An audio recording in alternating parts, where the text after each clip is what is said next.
Chapter 40, 41, and 42 of Raymie Nightingale. Here are some questions to consider. What did Beverly reveal about her mother? In what way are Beverly and Raymie alike? Why did Raymie agree to go into Building 10 with Louisiana and Beverly?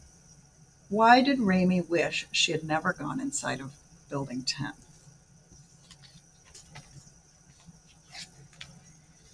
Archie doesn't always do what you want him to do, said Louisiana. Most of the time, actually, he doesn't do what you want him to do. What are you talking about? Said Beverly. They were at Tag and Bag. A shopping cart had rolled down the hill away from the store and was sitting by a tree. The silver cart was glinting merrily, reflecting the lights of the Tag and Bag parking lot. I'm saying that this shopping cart will be perfect to use for Archie's rescue. We can put him in it and push him and make him go wherever we want him to go. No, said Beverly. Yes, said Louisiana. We can't go walking around the middle of the night with a shopping cart. It will make too much noise. Also, it will look stupid. I think we need it, said Louisiana. She turned to Raymie. What do you think? I guess it's okay, said Raymie. There's no one around here anyway. Goody, said Louisiana. That means we'll bring it. She pulled the cart away from the tree and started pushing it down the sidewalk. The shopping cart had a wonky wheel that made a stuttering noise. It was as if the cart were desperate to say something, but it couldn't quite get the words out. Come on, you two, said Louisiana. She looked back at them. Let's go rescue Archie.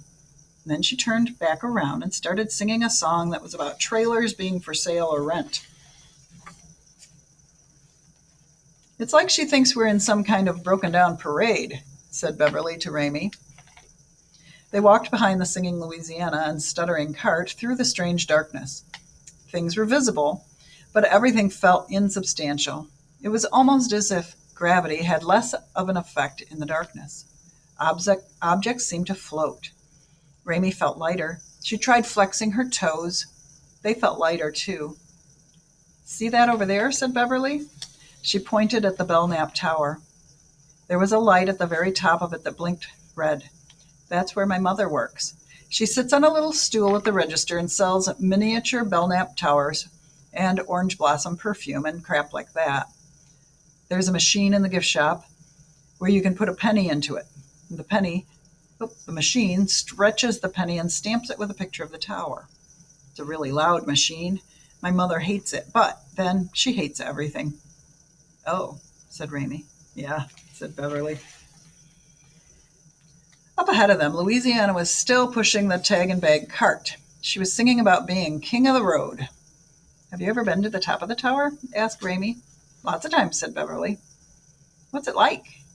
It's okay. You can see for a long way. When I was really small, I used to go up there and expect to see New York, because I was just a little kid and didn't know any better. I would go up there and look and hope to see my dad, which was stupid. Raymie wondered what she could have seen from the top of the tower if she had been there at the right time.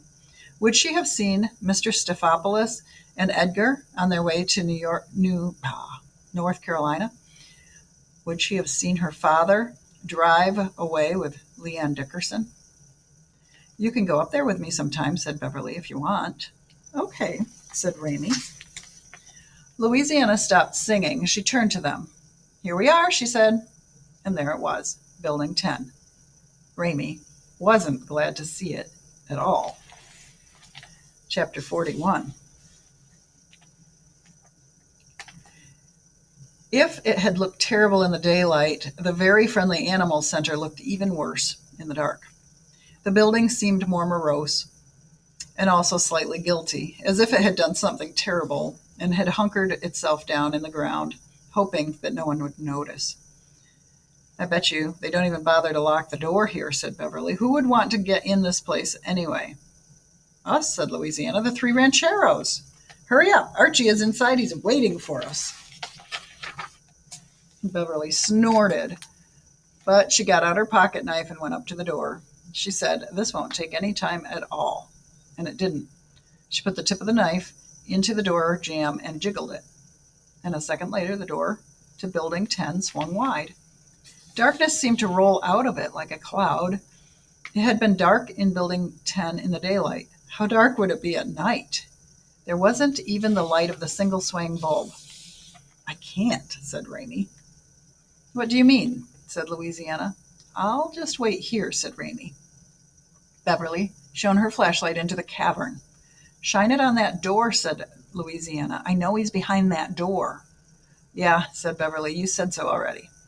She turned to Raymie. You can wait here. It's fine. No, said Louisiana. All of us. All of the rancheros, or we don't go at all. Okay, said Raymie, because she had to go where they went. She had to protect them, if she could. They had to protect her. The three of them stepped into Building 10. Beverly's flashlight beam wavered in the darkness, and then it held steady. It smelled terrible inside. Ammonia. Something rotten. Beverly shone the flashlight on the other door, and then the horrible howl started. Someone was dying. Someone had given up all hope. Someone was filled with a despair too terrible for words. Take my hand, whispered Raymie.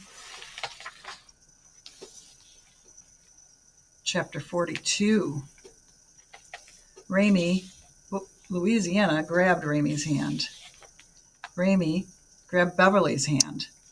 The flashlight beam danced wildly around the room. It shone on the ceiling, the metal desk, the filing cabinets. It illuminated for a moment the single unlit bulb, and Raymie, ridiculously, felt angry at the light bulb. Couldn't it even try? Oh, my goodness. Oh, no, no, said Louisiana. Her lungs wheezed. She took a deep, raspy breath, and then she shouted, Archie, here I am. The howling continued. Can you, said Louisiana, her teeth were chattering, can you unlock the other door? Sure, said Beverly, and they moved together, holding on to each other toward the door. You're going to have to let go of my hand, said Beverly to Raymie. I need it to pick the lock. Okay, said Raymie. She held tightly to Beverly's hand. Look, said Beverly, why don't you hold the flashlight? Raymie dropped Beverly's hand and took the flashlight. Shine it right on the doorknob, okay? Said Beverly. Raymie shone the flashlight on the door just as Louisiana reached forward and turned the knob. The door wasn't locked. It opened slowly. The sound of howling got louder.